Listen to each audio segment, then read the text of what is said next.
Welcome to the Tabletop Gaming Guild podcast, a podcast all about the experiences and memories that board games with friends and family can create.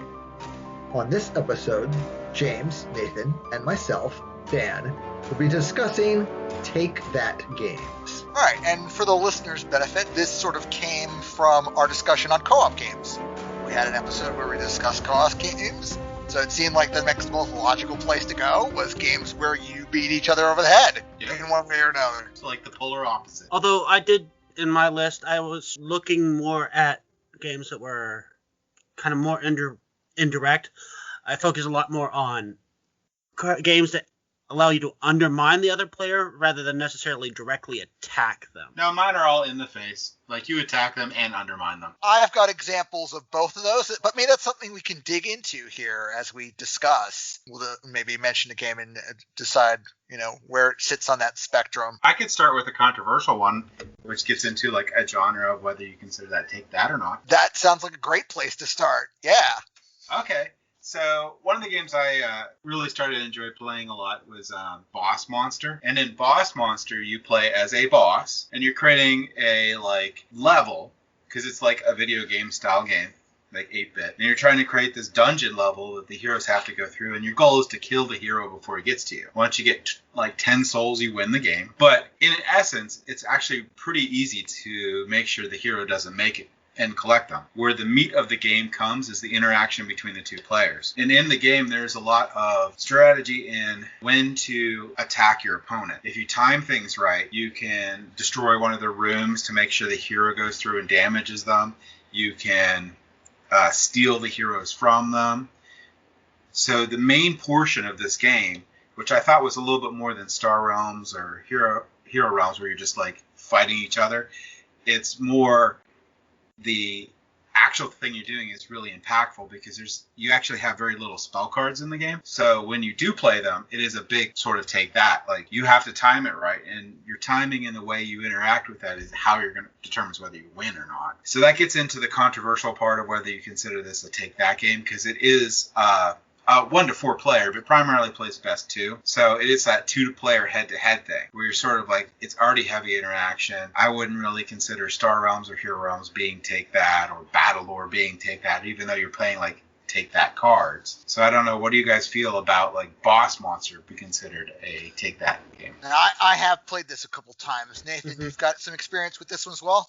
Yeah, I played this one as well. What are your thoughts then? Yeah, I would agree this is a take that. If I remember right, this is, you're building your dungeon and enticing the heroes to come in and hopefully not make it all the way through the dungeon. But if I remember right, your opponents can actually buff the heroes to make it easier for them to make it through, or debuff your dungeon to make it, again, easier for them to get through. Sort of, yeah, you could do some stuff like that. There's a lot of different options on how you do those things. You can do ones that hurt them more permanently. You can do ones that in the right timing hurt them. You can steal the hero from them, which actually becomes more valuable to not stop them from killing heroes, but actually steal them from them, because those give you souls. So there's a lot to it. I can see either way, argument for it. I'm more into the take that side for it, because it's considering kill Dr. Lucky and take that game, which it is in a way, I would think, because when you play Kill Dr. Lucky or Munchkin, I guess you should stop saying games in case those are your guys' games. I mean, Munchkin was on my list to hit, because how can we discuss take that games without discussing Munchkin? Yeah. We'll get back to it. Let's talk about Boss Monster. But basically, they have the same sort of idea in there, that the main component in Boss Monster is that you have to attack the other player in a way that it undermines what they're trying to build or what they're trying to do. So it's not just I'm going to give hit points to you. I'm going to take what you've been building and destroy it or mess with your engine in some way. Yeah, I've played Boss Monster a couple of times, so of course it was on my short list of take that games to mention. I'm going to agree with you, James. The thing that makes that game the most interesting are the spell cards that allow you to manipulate the game state, because those are the cards that will make a hero live and therefore cause the boss damage instead of victory points. And I think you lose once you pick up a certain amount of damage as well, right? Yeah, I don't know that it'd be very hard to die normally. But once you pick up so much damage, you do die. I think it's 4, maybe 4. 5 wounds. 5 wounds. Okay, sorry. It's hard to die normally, but yeah, with the opponent can make it happen, which is what's cool about it. Right. Even though that's the most interesting part of the game, players aren't given like a giant mass of these spell cards to manipulate the game state with. I think you only get 1 a turn, and then there are certain rooms that give you 1 extra if you happen to have them in your dungeon. And then besides the spell cards, the only other thing that you can do to mess other people up is you can, change the rooms that are in your dungeon, so that instead of attracting these 2 heroes, you build over a room to put different symbols in your dungeon. So now you're not attracting those 2 heroes. So they're going to somebody else. And if they don't have the resources to kill those heroes, then they're in for a world of hurt. Yeah, or the opposite. You can steal heroes away from other players by flipping over. Yeah, by buying or upgrading rooms. Yeah, it works both ways. I think the key element is, with this game, if you take that element out of this game, there isn't a whole lot left. It would be essentially a solo game. Yeah, and it's not a hard game. It's actually, you're going to win all the time without another player. Right. Yeah, certainly the condition of taking 5 wounds is almost never going to happen if you can plan properly. Mm-hmm. Yeah, I mean, if you don't make huge mistakes like attract a hero that you can't handle. All right, well, we sort of already mentioned it. Why don't we talk about Munchkin while it's still on our heads? Yeah, definitely. If we have Munchkin's been on the market for an inordinately long amount of time with tons of expansions, many of them IP based loosely. Like there were some generic ones in the beginning that was like space, which, if you look at the cards in Munchkin in space, it's a mixture of like Warhammer 40K and Star Wars and Star Trek like tropes in the cards. But in Munchkin, there's all kinds of take that. You can play a monster on yourself to kill steal it effectively because it's so weak to you. You can play monsters on other people to be like, oh, now you have to deal with this. And then people could be like, oh, well, I'm fighting this monster. And then, you play modifier cards to give it extra levels or less levels or to make it considerably more or less difficult, pumping up the monsters that in front of other people and trying to make the monsters in front of you easier so that you can level up and win the game. You win the game when you hit level 10. I played a lot of Munchkin. Munchkin is definitely take that game. And Munchkin has what I think it's probably one of the first ones to really get into like the heavy take that portion. Nah, it's probably not. But anyway, the thing I disliked about it was that the person that won was the person that waited until no one had take that cards. Yeah, the game had a big like timing mechanism behind it. Like, if you were the player to make the first push at winning the game, you were guaranteed not to succeed because people still had resources in hand. And at some point in the game, those resources are exhausted and somebody makes a push and makes it. So by definition, the last person to make the attempt is the one that succeeds. Whether that's the second, third, or fifth attempt, it's somewhere in there. Yeah, my big issue with it is this is a game that actually had to have a rule in it to deal with if argument got too heated over holes in the rules and things that weren't clear, because there's just so many things that could potentially be questioned in this game, and it's a common occurrence to it's like, okay, how does this work? The rules don't say. Let's just guess. Well, I think the official rule is the person that owns the game makes the decision. Yes, which I is... think that's the official rule in the book. Which if I own the game, that's fine. I'd be like, I won. What do you call it?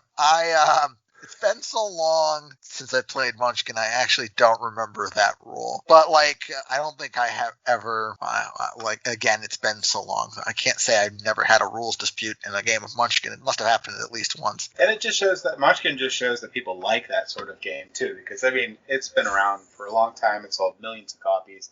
It has, every sort of skin on it that you could think of, there's a Munchkin version. Yeah, you could pick your theme and you can find a Munchkin that has that theme on it. And I will say the Munchkin CCG wasn't that bad. That was actually designed by the greatest designer on the face of the planet, Eric M. Lang, and it was pretty good. thing that it died pretty quickly though, I believe. So I think that might have been the problem. It's out of print now, right? The Munchkin CCG. I believe do not, it is. Top of my head, I haven't seen any specific solicitations for product of it lately, but that might not mean it's just not on my radar. So if I'm remembering it correctly, I think it made like 3 sets and then was gone. But CCGs can't really stand up very well, most of them. So a lot of it's a very small market that you can go into that's left over from Magic. Yeah, Munchkin's got the kind of take that in it that was very common in like older board game designs where there's a mechanism that allows players to stop somebody from winning the game at the price of making the game go longer. Even if it does end up to be the last person that makes the push win, it does add a lot of player interaction because of the take that, so people become invested in the game more. So I think that's also that made it popular, because without that huge player take that portion of it, I don't think it would have been nearly as popular. Since we're talking about mainstream games that most everybody's heard of, I thought we might bring up Flux and whether you would consider that a take that game. The thing at Flux is you're constantly changing the rules of the game. You're constantly changing the goal of the game. So you are constantly undermining people, but you really don't know when you're doing it or not. It's not an entirely intentional thing. It's just something you constantly are doing.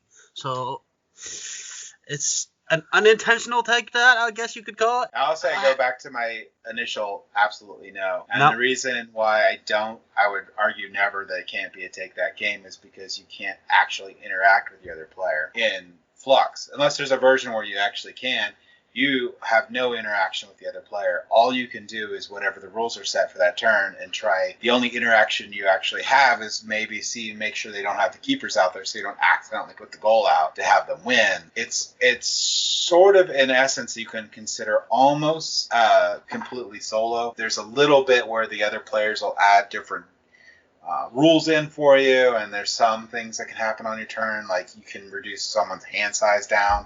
So I guess that could be a little bit take that. It's just not enough, I don't think, to be considered take that. What do you think, Dan? This is an interesting one. I've played Flux a couple times, and I do think there are some versions with more player interaction than others, because I vaguely remember playing once where some card made players like trade or swap cards in hand. There's the base Flux actually has where you can steal a card from a player, but also Zombie Flux had a lot where it dealt the other player's keepers, and Marvel Flux also had keepers that switched around with the keepers, and they did have more like potentially taking cards from people's hands. Yeah, I mean there's quite a few that allow you to steal keepers or but the bigger interaction is, well, if you consider interaction, is just changing the game state. But the thing that makes it weak as a take that concept is the fact that you often don't have a whole lot of choices. You can almost be forced into playing as that specific cards. You may not actually have an option during your turn. And then you also have no idea what the other person has or what they're going for. Maybe they don't even know what they have or what they're going for. Yeah, what I call it. My experience with Flux has been that it's a very tactical game. On any given turn, you're playing a card to try to advance your own position, either to play a keeper to try to get a goal or to play a goal to try to get a keeper. Sometimes you're playing a rule to try to find the other half of the combo that you're trying to put together to win. But oftentimes more playing the game and you're trying to set yourself up, and then you set yourself up for 2 turns and it comes back to you and you realize, well, this plan isn't going to work again at all. So now I've got to set myself up for this other plan. And I don't think it's the other players that's causing that. It's just the chaos, the chaos game. I mean, the other players are indirectly causing that, but it's not intentional, you say. So yeah, I think I'm gonna lean on not exactly take that. I can agree. I can see that argument. So Flux, we're going with not a take that. Okay, I'll concede that one. But a valid argument. I'll bring up one that you'd be hard pressed not to call a take that game. So I'm going to, and actually it is sometimes universally hated because it's to take that. I love it, and that is Citadels. Okay. Yeah, no, I'm familiar with this one. Proceed. Okay, so Citadels is a game where you just have to build your buildings throughout the game, and you're going to take different roles throughout the game. And some of these, and all these roles are highly player interactive, and they do different things. But one of the cards that gets a lot of people in the game is the Witch. And the Witch will basically, not the Witch, the Assassin. The Witch is in the expansion. The Witch is actually the nicer one. The Assassin, you name a role. And when you start the round, the king gets to pick a role first. But first they shuffle the cards and they put so many face down that they don't know what they are, depending on player count. And then they pick a role and then pass it around. Then whoever's the assassin, it goes in order. So assassin's number 1. Some of the rolls are higher. King's 4. The assassin roll flips. The assassin calls a roll. When that roll gets called later on, if any player is that roll, they lose their turn. So that is the big one that actually causes the most problem in Citadels, because what happens in Citadels is you're trying to build these cities and you have a plan, right? And these different roles, some of them work out better for you to get closer to whatever your strategy is to finish. And if another player, if you're transparent in Citadels, another player can figure it out, pick up the assassin and kill you, so you lose a turn. And if you don't stop, you could technically lose multiple turns, turn after turn after turn. Which has happened to some people that play because they're like, I always want to do the wizard. Draw lots of cards. I'm going to do the wizard. Okay, like you're dead. You're dead. Pick something else. You're dead. Yeah. And then there's also the banker and other roles where you steal coins from people when they build or do different things. So there's a lot of stuff. This game, I believe Eric Summerer hates because of that. And I know a lot of the people that hate it. But I know a lot of people that love it. I actually love it because of that. Because of that, you have to think outside the box to be able to complete your stuff. You can't be transparent. You can't be like, this is what I'm doing. I'm just building cities. Don't pay attention to me. I have all the military stuff, so obviously I'm going to pick whatever the name of the role is that gives me extra money for military. So, this game's got more than one take that role in it, because I think the thief, which is number 2 or 3, you name a role and you steal like all their money at the beginning of their turn, which stops them from building a building. And the last role, 8 Warlord, is the one that allows you to tear down somebody else's building. You have to pay money to do it, but you could tear down other people's buildings, which, if the building's worth a lot of points, then you take them one building away from winning the game, because the end game is triggered, I think, on 8 buildings, right? But also it's more important than that, because if you get sets of buildings, which is, I believe, 4 different building types, maybe 4 or 5, I can't remember. If you get all that set, you also get bonus points. So if you get towards the last round, you can actually destroy one of their buildings that would have gave them extra points, theoretically making them lose the game. So there's a lot to think about in the game.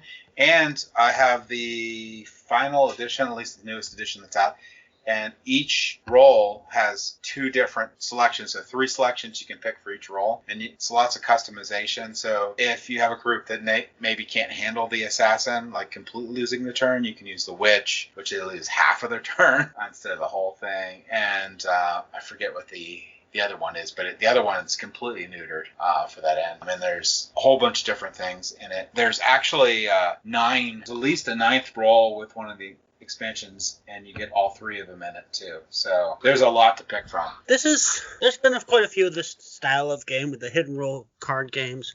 I think this is definitely one of the better ones. I mean, other ones in this genre would be like Love Letter or Coup, but Coup's meh.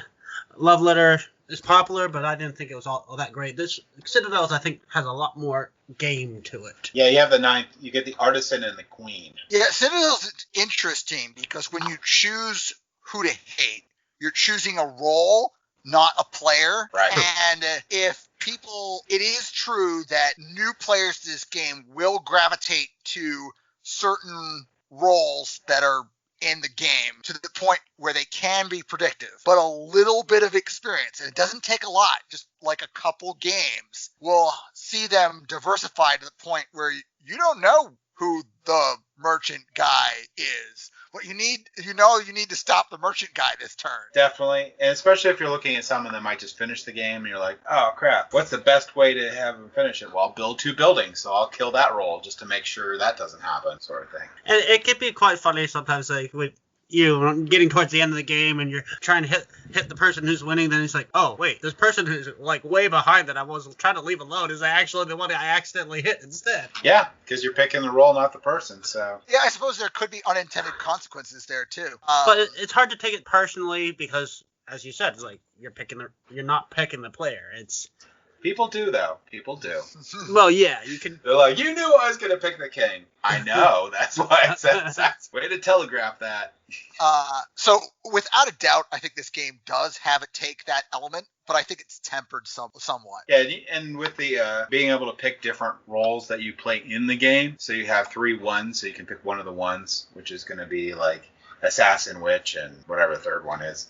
And the third one doesn't have that, so you can actually tailor it to your audience a little better. So if you have new players, you can take it a little easy, then move up to the witch, and then move up to the assassin. So there's lots of options. So I've got a game, and I'll just mention it to see what you guys think, because it's sort of like one of these weird games that I came up with. So we've all played Godfather Corleone's Empire together even.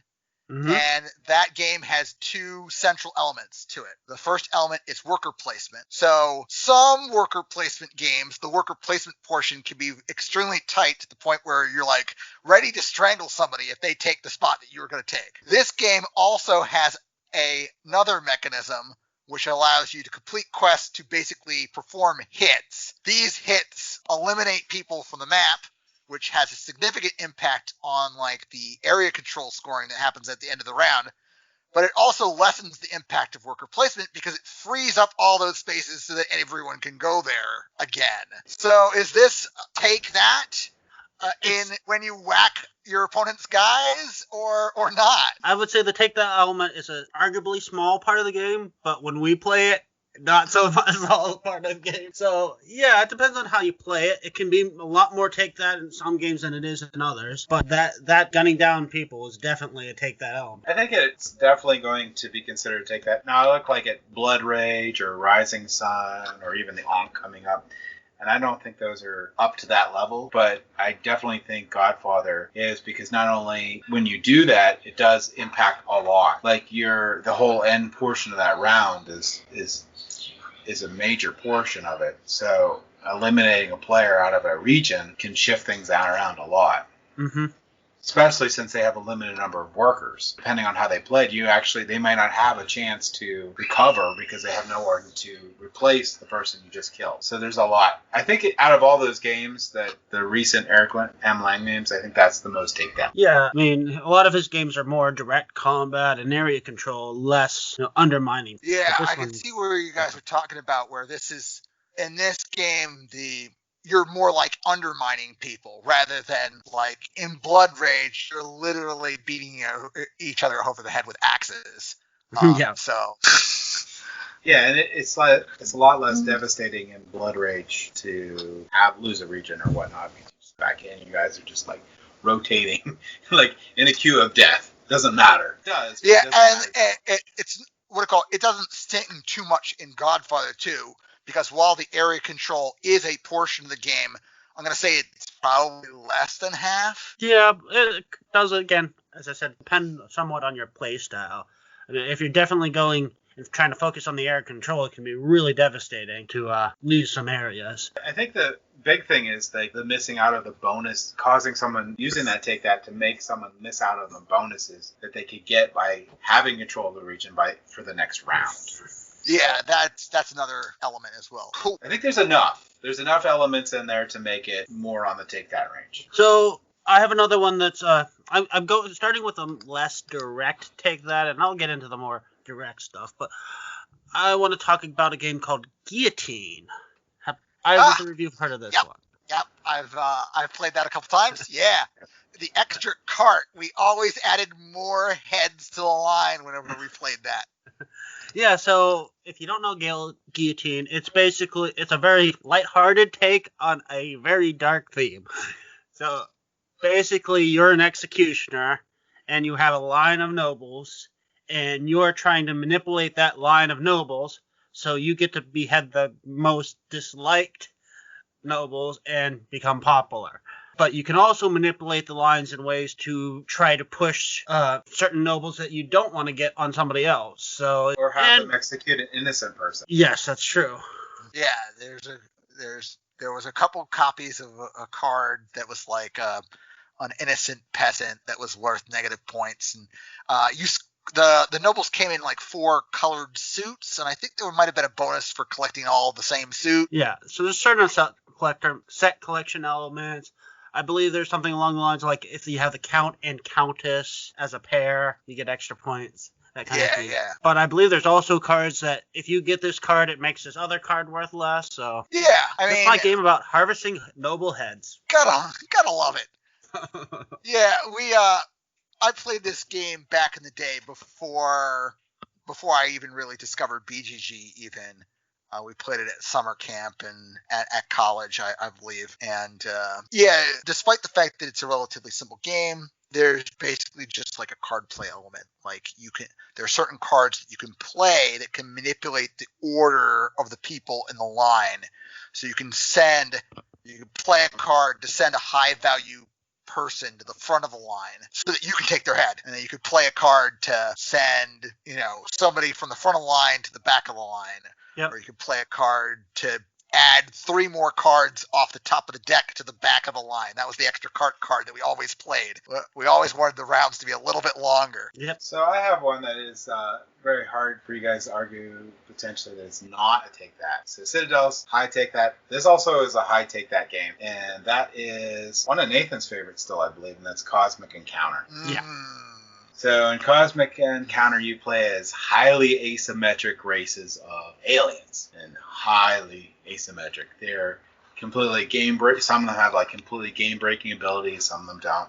Cosmic Encounter functions best at high player counts, and it works best with large groups. So in Cosmic Encounter, you're basically going to try to control 5 planets, isn't it? Yes. Five planets, and if you can control 5 planets, you win the game. And the cool thing about the game is you're going to have to hand the cards with different values in it, but your alien race will give you like a really cool, weird thing. So some of them are like, instead of the highest number winning, the lowest number wins. Instead of getting 5 planets, if you have no planets, you win. So there's a lot of cool stuff. There's ones that you steal cards. There's all sorts of neat abilities, but the whole game is just crazy interaction. And sometimes you can have a player with a completely broken ability that is like and unbelievably insane, and all the other players have to gang up on that player just to prevent them from winning. So it's really cool in that. And you can have dual wins in it too. So you can sometimes like work with an opponent and be like, okay, we're going to win together, so let's just destroy these other players. So there's a lot to it. It's all player interaction. Yes. There's actually like I would say there's 3 major ways of interacting. There's the direct attacking planets. But there's also the card play where you can play these powers to kind of change the results of an attack or interfere with somebody in some other way. But there's also the aiding players. So you could actually aid somebody you don't like just to get at somebody who you don't like even less. So yeah, there's a lot of different varieties and different ways you can interact and different ways you can mess people over in this game. Yeah, I can't think of a better example of a take that game. I mean, the designer has gone on record saying that balance is for weenies in reference to this game. So he made no attempt to balance the strange alien powers. The players are the balance in this game. So the players have to recognize when someone is too strong or not strong enough and make alliances or backstab each other to make a balanced game experience. Yeah, and it does seem to work. I mean, one of the things is those overpowered powers are generally fairly obvious. And if you got multiple people ganging up on them, they do tend to balance out in that sense. Yeah, so all I gotta say is mic drop. By using my game that I love. Yeah, I will say I do like the game. Donate it to the board game library because I figure the best way for me to get to play it is to have other people play it, because I think it does function best with big groups. Yeah, that's my understanding as well. My next one on my list is another game that's got an interesting player interaction like loop to it. I am talking about a game simply called The Cave. It's this cool tile-laying, spelunking game where you're laying out tiles to explore an underground cavern. On your turn, you have 5 action points, and it sort of takes an action point to reveal a new tile, and it takes an action point to move into the new tile, generally speaking. So because it takes more action points as you're exploring than just moving through tiles, players can move up behind another player that has gone before them to sort of steal the victory point opportunity tokens that are on those tiles that they have previously revealed. But strangely enough, this can be a positive interactions since 2 players can mutually feed off of each other this way. But this is a competitive game, so there's sort of a little bit of give and take there, where you can rush in and take tokens that somebody else says revealing for you, or you can kind of almost work together to reveal tokens for each other, and all the tokens that you pick up are worth some number of victory points. So yeah, it's sort of like I just had to mention it as an interesting example of a player interaction that can be positive or negative depending upon how the players choose to run with it. Yeah, I was looking at the game. I actually thought I was looking at the game, I'm like, that's an old game. It's only from 2012. So, Nathan, do you got one? Yes. So I have one that's another one that you could argue is not, whether or not it's a take that game. Because take that element at the beginning, they're minor, and the biggest take that element doesn't come into the final third of the game. But I feel it's the element that tends to stand out most in this game. And that's the lava spreading in the downfall of Pompeii. Nice. Now, the players whose turn it is controls where the lava tiles go, right? Yeah. So the way this game works is it's broken down into 3 segments of the game. The first is you're just populating the area, and then there's a boom where everybody's trying to escaping from the neighbor village, and you're populating faster. Then the actual volcano goes off, and the lava starts coming out. And yes, the person whose turn it is controls where the lava goes, and is trying to get their villagers out while blocking in everybody else's. And then what makes this really fun, that a lot of people seem to enjoy, is like when you put down a lava piece, you get to pick up these pieces, and you got a little like plastic volcano that you're throwing these dead people in. It's super dark when you think about it, but it's fun. It's abstracted just enough that you don't feel guilty about murdering real people in a real event that happened. The Downfall of Pompeii, I love that game. I played it over at Nathan's house there a couple years back, and my daughters loved it because, lava. And I think the Downfall of Pompeii is a perfect example of how theme can be added to a game to make it take that portion even more impactful. Like the thematic element of the game makes that last portion of the game more take that, because it's a volcano and people are getting lava thrown on them, and you get to throw them in the volcano, where throwing them in the volcano, you could have just put them off to the side because it's a negative thing at the end for those players. So that the way that the game is done is really good, and I like how the theme brings out the take that more in it. So that's a very good pick. It actually was one of the ones I was going to talk about, so now I get to... Oh, you talked about one of mine. Cross that off the list. What are you? There you go. Yeah, all fair. So I guess I'm up. So I'm going to do the. There's a lot of games like this, but I'm going to talk about Saboteur. Okay. Which is another game that plays best at high player counts. In Saboteur, there's the potential of someone being a saboteur, but you don't know. And you're basically, you are dwarves that are going through a mine that are trying to find a nugget of gold. And you're going to play path cards throughout the game to try to get 7 paths to one of these 3 locations, which one of them could have the gold. And you can use map cards to peek at the cards. But the thing during the game is you don't necessarily know who the saboteur is. So if someone uses a map card to peek to see if the gold's there, and I'm like, hey, Nathan, the gold's off to the left. You don't know whether to believe me yet. Mm-hmm. Or if you blindly believe me, you might be going off to the left, but I know it's on the far right one. So, and there's sabotage cards where you can blow up mine tunnels. You can cause the mine tunnel to loop, and all sorts of fun stuff. So Saboteur, I think, is an example of a lot of little take-that card games. Cutthroat Caverns was another one that's like that, yep. Where it's cooperative, but it's actually more so because it's cooperative, but for a while. because you have to cooperatively defeat each of these bosses on each of the levels. But eventually, when you think you can do it yourself, you need to start eliminating the other players. Yeah, Saboteur, I would go a little bit further, and I would say it's only really playable at large player accounts. Yeah, I wouldn't disagree with that. I think and in fact, if you're at like a 4 or 5 and you get the Saboteur card, but you're the only Saboteur, it's really hard to do anything. Right. But with the higher player counts, with more saboteurs, it becomes more interesting, and you can work with your fellow saboteur and potentially get out a win. Yeah, it's once you get like 2 or 3 saboteurs in there, that's when it really gets interesting. Yeah.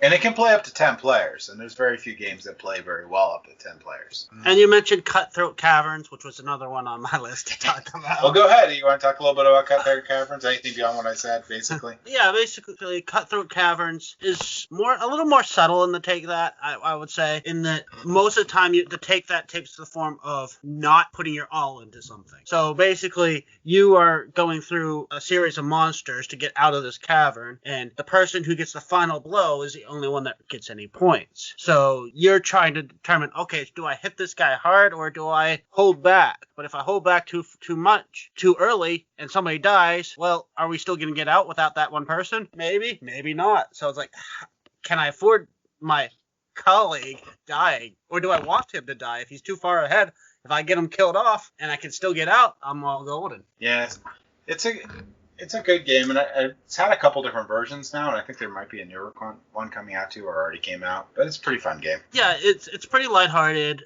The monsters you beat are often silly, and there's traps and things, and it's a very random feeling, but random in a fun kind of nonsense way. Yeah, I kind of like the promise of a game that says, oh, you're going to have to weigh the decision of continuing to cooperate or winning on your own. Yeah. Very few games actually pull that off successfully. So I'm still looking for games that pull that off successfully. And I haven't played this one yet, so we'll see. I think it actually does. I think you'll like it a lot. So what I was thinking about was the Cutthroat Caverns Anniversary Edition came out last year, which I think has a couple expansions built into it and all sorts of fun stuff. So that might be the version you want to pick up there, Dan, if you do. Okay. I'll look into it. One game that I wanted to mention on my list here is the game Evolution. Another one on my list. Yeah. In the game Evolution, you're sort of building these species. These species feed from a central supply of food. The food that your species eat basically equals victory points at this end of the game. So successful species that grow large in terms of their population and live across many turns will score a lot of points. So there's 2 elements of interaction in Evolution. One is the competition for food. You can play these trait cards on your species that allow you to pull more tokens out of the center when it's your go, because this happens in like a turn sequence. It's your turn to feed. You take 1 token, just 1 from the center to put it onto your species. But maybe you've got another trait that allows you to take a 2nd token and put it on your next species because they're next to each other.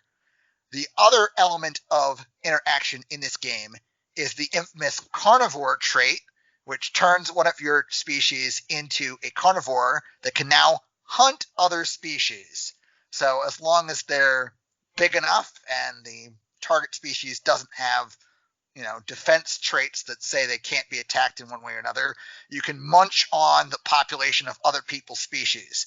So these carnivores are getting you food. They're not taking any food out of the center.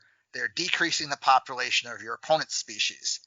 And actually, the version of Evolution that I am most familiar with is actually the climate boxed set, which adds a 3rd element of player interaction, and that's the climate. When everyone submits a card to determine how much total food there is at the center of the board for a round, the cards also have a number of sun or snowflake symbols on them in Evolution climate. And if there's more of one than the other, then the climate can shift. And if the climate shifts to be too warm or too cold, it can obliterate large numbers of species. And this is like a last ditch, like escape valve for somebody that builds like a body 9 monstrosity that can't be attacked by a carnivore. You just make the environment hot, and then it won't survive, period. Yeah, I really like evolution a lot. There's a lot of stuff to that and a lot of things to think about, because you also have, like, I don't know if it's the body fat card where you can store food, so when winter hits and there's not enough food, they can stay around. You get your body value up higher so the carnivores can't eat you, sort of thing. The other thing you can do is there's cards that give you like armor or whatever or do damage to the carnivores if they try to attack you, sort of thing too. Yeah, so strangely enough, there aren't that many different like trait cards even in the climate box set. But, like, there's a good, like, level of interaction between all the trait cards that keeps the game flowing and interesting throughout the experience. I like the fact that there isn't a whole bunch of them and there's repeats of them, because you can relatively be assured that you will probably draw what you need to if you want to adapt. Yeah, it makes it easier to counter other players. Yeah, or make your own thing to do something completely out in left field, too. So I like it a lot. Evolution is a really good pick. Yeah, there's a lot of versions to this Evolution. I've only done the 2014, just plain Evolution one. But I've always wanted to try. I've just been worried that it doesn't seem like enough of a difference necessary between a lot of them. Although Oceans is the new game that is being released this year. I'm not sure if it's out yet. That takes it to a new tack, but it's the same basic mechanics where you're in the sea trying to munch on fish and not be munched on yourself. Yeah, they also came out with a really cool app that you can play basically for free. And the more you play it, the more you unlock. And I really like the app a lot. But that's the basic Evolution that had the app for. Yeah. And it's got decent AI for that app. I haven't tried playing with other players in that, but yeah, it's a nice app. Since everybody's stealing my topics, maybe I'm going to jump in and get this before he covers. Survive Exceed for Atlantis. Oh, of course.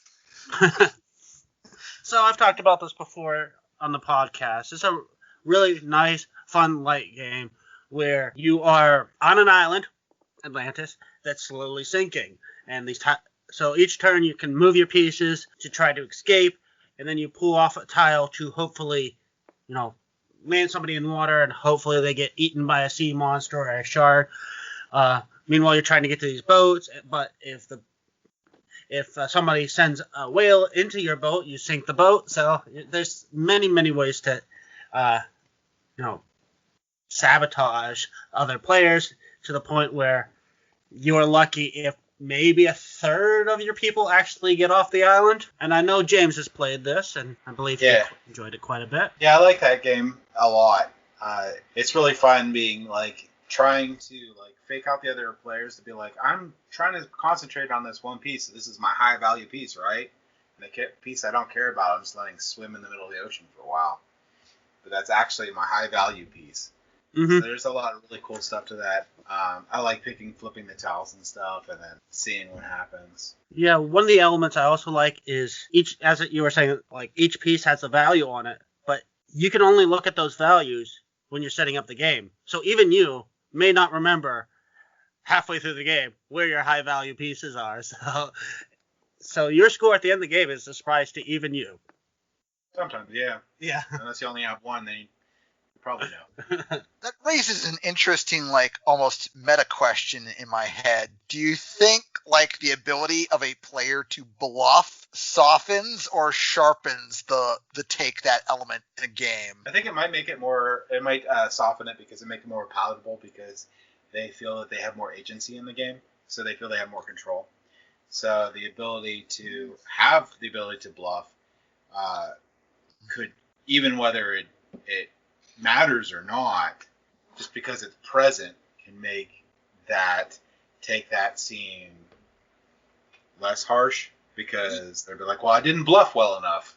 Yeah, it gives you a sense that you have a little bit of control over the take that's against you. So there's a certain amount of, if I get hit a lot, is that could be a bit of me not playing that well, not as opposed to somebody just kind of picking on me. Okay, just a thought. So I'm going to go ahead and throw out a game that I haven't played yet, but I just I really want to, and I just punched out everything, and I just organized everything. So I had a wonderful 3 hours of like just sorting these, putting them in little boxes, labeling them, putting in the thing. Food Chain Magnet? No. Food Chain Magnet is on my list, but I'm going to get to that later. Also, another one I haven't played yet. So yes, it's good.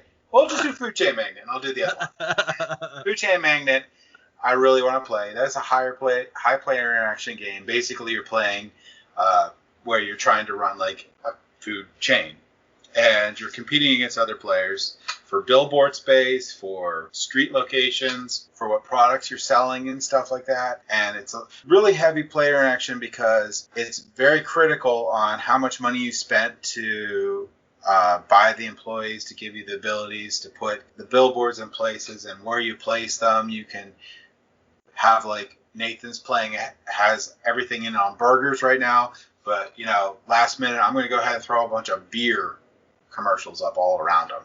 So his burgers are worth a lot less than he was intending. And now beer is worth a lot because everyone sees the billboards, and obviously the only thing they want is beer now. So beer becomes super valuable. It's a very in the rulebook it says it's a gamer game, so you have to be a gamer to get it. I don't think that's entirely true, but I haven't played it yet. It seems like the game itself isn't too bad, but the way that the players have to interact can be. So the strategy that you do in there. But I think anyone with a bunch of plays in would get it. This is a game that I say you massively failed me on. Yeah, because we didn't play it when you were there. Yeah, this is a Grail game for you. I bought it for you because I wanted to play it. Yeah, it's definitely a Grail game for me. My daughter really, really wants to play it too. So we have to play this on Tabletop Simulator, which oddly would probably look better. Because the game does look like a prototype, but a lot of people have been able to see past that because of how great the game is. So I really want to experience it. Nathan lives pretty darn far away, so he couldn't drive over, and it'd take him all day to get over here. So Tabletop Simulator may be the way that we play until we meet up again. All right, well, we haven't yet discussed who's picking the next game for the group to play, so just stick that feather in your cap. Well, that's true, too. So by the time this recording's up, we'll have already know which cooperative game we're going to play from the cooperative episode. So that's only going to be currently going until, at the time of this recording, 3 more days. At the time this goes up, like a week and a half ago. But that'll be fun. So currently, which this can change. So currently we're looking at either Dead of Winter winning or Journeys in the Middle of the Earth. But that would make sense, though. It's like if after this, our cooperative gameplay, where we strengthen our friendship, we then only to try stab and each tear other it in the back. apart. Yeah, I'm secretly... I'm sorry. We want to destroy our friendship. Are you guys not like a 6-hour game of diplomacy? We could do it asynchronously if you want. I'd be up for diplomacy. I'll play that. I do like it, but I haven't had a chance to play it in, I think 25 years. Yeah, I've never played diplomacy, and my brother plays it asynchronously online. Actually, my older brother, and it's this kind of game that I'm just like I look at it and I'm like, I can tell I'm not going to be too excited about that, so I'm just not going to walk into it. Yeah, I'm trying to think. There's a game that's like. Well, can I talk about one more co-op or take that game? 100% while I'm trying to think of the name of this game. All right. So your entry of Food Chain Magnet sort of reminded me a little bit of one of the games that was on my list. I know this game as City of Remnants. It's been re-implemented under the title Neon Gods. So in this game, you're like a crime lord, and you're running this gang. Part of the game is you in addition to having dudes on the map, and there's this element of area control because certain spaces on the map are worth renown, which is the victory points. But you can also build buildings, and the built buildings can be worth victory points, and they can also produce product, in air quotes, gentlemen, product, which can net you money, which you can then turn into points. So the game has like an engine building element to it in the way that you can make product and turn it into points. But of course, it's also a dude on the maps game. So of course you can invade the buildings of your opposing players to steal their production from them. Yeah, I'd say this would probably be a good game, but you're going to have to spray paint this. Oh my gosh. My eyes are burning looking at the board. Okay. It's so neon. It looks like Jackson Pollock. The Neon Gods reprint is unapologetically 80s. Yeah, it looks like the 80s vomited on it. Just like that.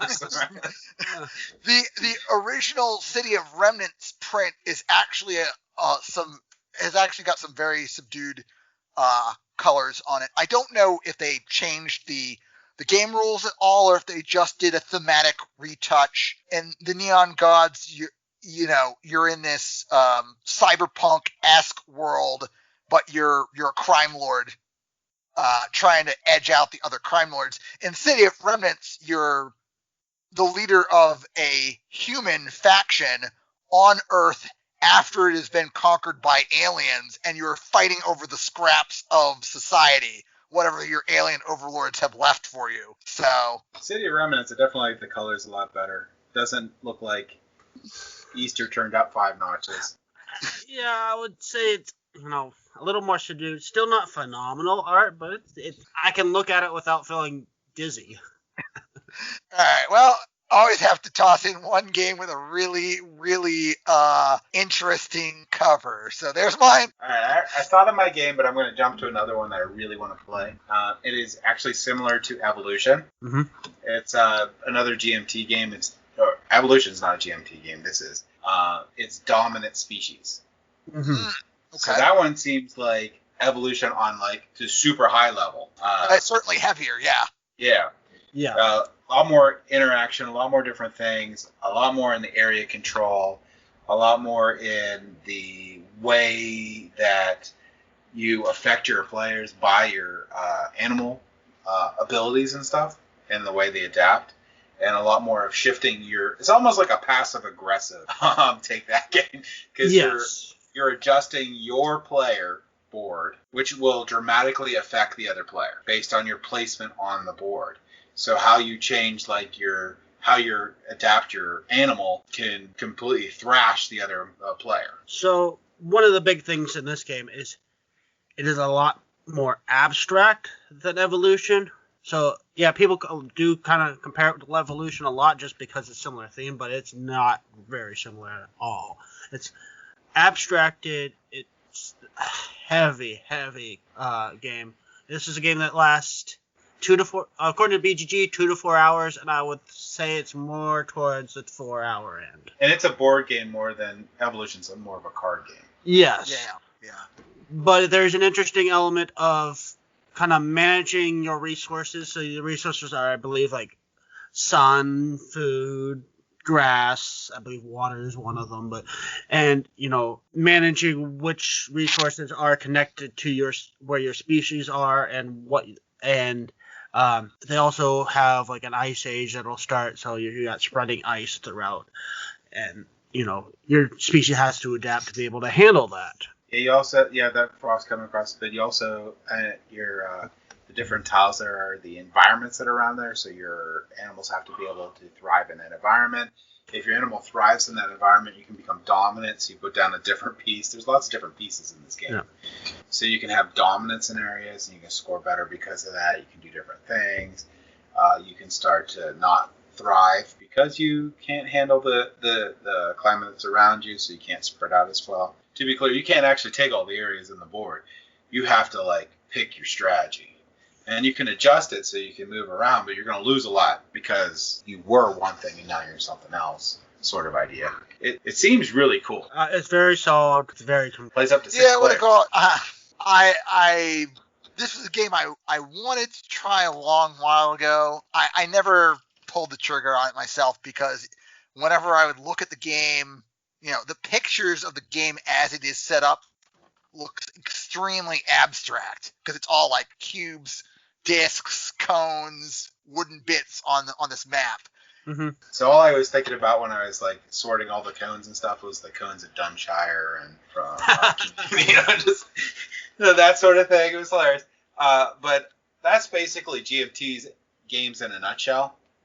They have some really, really good games, but they look like they used war game stock, which is fine. Cubes or stuff. It's just, if you get a GMT game, that's what you expect. I don't know. I'm really excited about playing it. Hopefully we can get Dan roped into playing it. I mean, I'll try just about anything at least once, unless, it hits multiple things on my please don't do this to me list, like, I don't know, timed rounds, which I know you don't like, and dexterity games, which I know you don't like, so. Both of those would be like, okay, you're going to pay me? Okay. But we definitely have to have see, the thing is, like, one of these big game nights, one of them's going to be a Twilight Imperium night again, because we got to prepare for the expansion. And I still need to play Twilight Imperium 4. Yeah, that's another one you should have played when you're here. We gotta have you smuggled over here for a while. But I do have Dominant Species here. I would have to review the rules, but I could probably do a virtual version game of it with you guys at some point. Yeah, I wonder if that's actually on the simulator, Tabletop Simulator. I believe so. That'd be cool. Mezzo is 100%. Right, now you've mentioned this before, yeah. That is like... It's a dude done a map game. Yeah, and you skip straight, you almost skip straight to the battle of the area control thing. That's the whole game. And it's all about, screwing over the other player. 100%. Yeah, and it's not necessarily to your benefit to mess them up, but it's like it's kind of, okay, you have to. That's why it bothers me. So other than diplomacy, which has the tagline, you enter a room with 5 friends, you exit the room with 5 enemies. When I was listening to 2 different rules reviews of Mezzo, they used that same line. Yeah. Sounds you about have right. 5 friends now, but wait until you play this game. That is a game where I can almost guarantee you people will be ganging up on a specific player the entire game. Even after the points where he doesn't seem to be winning anymore. Sounds like what's going to happen when I play it with my daughters. They'll just be, no, just kill him. Just kill him. Why? I'm not even winning. Just kill him. I also wanted to talk quickly about one of my favorite take-that games, which is Gloom. So Gloom is another one that's fairly dark, well, very dark theme. That's, depending on the group, it can be pretty light-hearted in the way it's handled, but basically in Gloom you have a family, and you are trying to make your family miserable and kill them off. So the take-that element in this sense is actually reversed in that you are playing nice things on your opponent to make their family happy, which makes that person less points because their family's happy. And I love the transparent cards on that game too.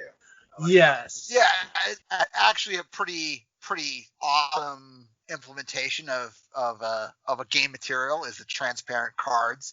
It's very clear as to what overwrites what. You just lay the card over on top of whatever you got before, and if it covers something up, then that something no longer applies to your character. And yeah, it's certainly an interesting take on it because it turns it completely on its head. The player's goal is to make their family members as miserable as possible before killing them off. So the cards that negatively impact your opponent's goals are the ones that make their characters less sad to downright happy. And one of the nice things that this does well is I've heard that a large part of the reason why there aren't more games with transparent cards is because it tends, if it's not that well printed, it will come off of the transparent cards. But these ones, I've played it a lot. I've not seen any, fading of any of the elements in this. So the card quality is really good, high. Yeah, the transparent cards of the quality that are in Gloom are extremely expensive. Yes. So it's a lot easier to print paper and then code it. I mean, yeah, the cards are plastic. I can only imagine that's more expensive to produce than plain tie card. Yeah. Also, but then they would be transparent. Yeah. Specifically, the way the game works is that it lends to be transparent, so it's good that it's done that way. Yeah. I also say that Gloom is one of the games that is best with players that like to roleplay. Absolutely. This is the storytelling element behind the mechanics of the game certainly certainly lends itself. Yeah, you could play a card on one of your family members, but to explain why and how, what has happened to them, But I've been surprised by this game. You would think you need a specific type of group for this that are going to be into the dark stories, but I've gotten a lot of people into this game that would normally stay miles away from this type of theme, don't like dark themes, don't want death, and they enjoyed it. Got into it after a little while. All right, so Dan, do you have any more? I could mention one more if we need one more before we wrap up here. Sure. So let's see. What's the most interesting example of Take That? Well, I could mention Cthulhu 500 again, but I won't. This is my non-smiley face. In the game Lords of Vegas, which I have mentioned before, you play as casino moguls trying to build up the Las Vegas Strip in Nevada. Throughout the course of the game, the scorecard goes up in break points. So at a certain point, you need to control a casino that's at least 2 tiles to continue moving the scoreboard. And then you need a casino that's at least 3 tiles big before you can continue more. And then you need a casino that's 4 tiles big before you continue more. So somewhere in the middle to late game of this game, you are ruthlessly trying to take control of casinos for even a single card pull or a single turn in order to try to score those victory points. And the way that works in this game, and this softens the Take That element a little bit, is often you have to pay money to try to take over a casino, and when you do that, it's called a reorganization, and you re-roll the dice that are in that casino because the control markers are dice, and whoever has the highest die value in a casino is the owner, and this person get the points. So on your turn, you could blow tons of money, reorganize this casino, and you might not even be the boss when you're done, which is part of the game's charm, honestly. But there's a very tense pressure to the game when you hit that middle to late game, and you need those bigger casinos because there's not that many of them on the board based on the properties that come out, because the properties that people have access to are determined by the random card draw off the top of the deck. So you really need to work with your positioning and muscle other people out, obtain an overwhelming majority in at least one casino so you know you're there for the entire game, and so on and so forth. Yeah, that one has an interesting element of both discouraging and encouraging Take That, because you really, in order to do well, you do have to take that. You do have to, take over casinos, but it is a high risk thing to do. You could lose out as much as you could gain. Yeah, that is true. That's why I sort of decided that was going to be my last mention, because while it definitely has a Take That element, you're definitely hurting other players when you're taking over their casinos, without a doubt. Oftentimes, it A, does not work, or B, 2 card draws later, it also pay money and reorganize the casino, and they might get it back, or you might get it back. Yeah, it's a really interesting game dynamic. I want to ask James why he didn't talk about a specific game, which BGG does consider a Take That, and it's one of his favorite games. Oh, okay. That's Lords of Waterdeep. Yeah, I don't really consider it as the major portion of the game is Take That, so that's why I didn't. I mean, the only thing that's really Take That in the game is a couple of intrigue cards, which you can add, you can steal cubes from people, you can give them mandatory quests and stuff, but it's so easy to work around those in the game and they're not really designed to be really hurting. Yeah. Right. So I can see why it's tagged that, because the mandatory quests are definitely the Take That element of that game.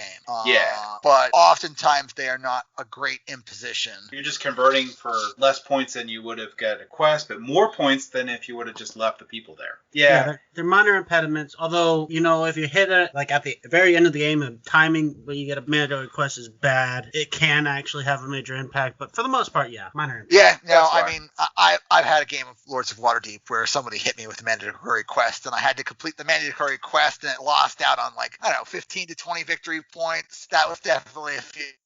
Yeah, and that can happen, and that's where it's most impactful, but in general, if it happens early, it don't matter. Right. You're just whatever. And there's a lot of cards to get rid of mandatory quests, too. Sure. Not a lot, but there's some. So, other than just completing the mandatory quest. That was the other thing. That same list had Terraforming Mars as Take That game, and not really. I mean, there's a few cards in it, but the majority of the cards aren't.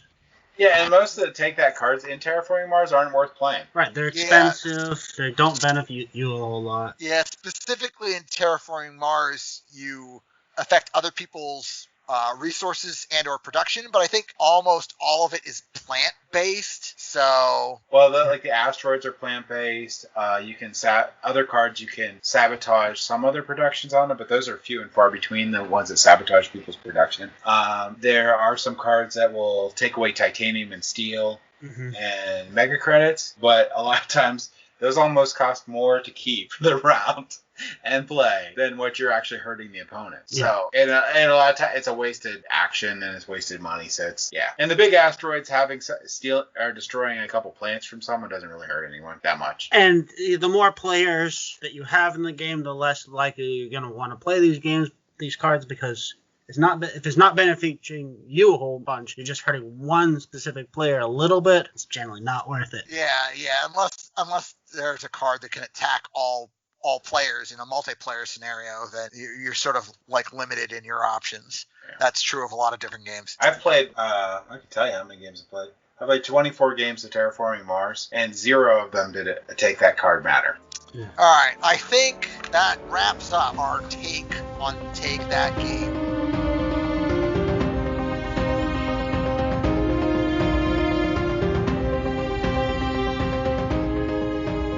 Thank you for listening. If you have any feedback for us, feel free to visit us on Facebook, Instagram, Twitter, or Board Game Geek Guild 2989, or our website at tabletopgamingguild.com.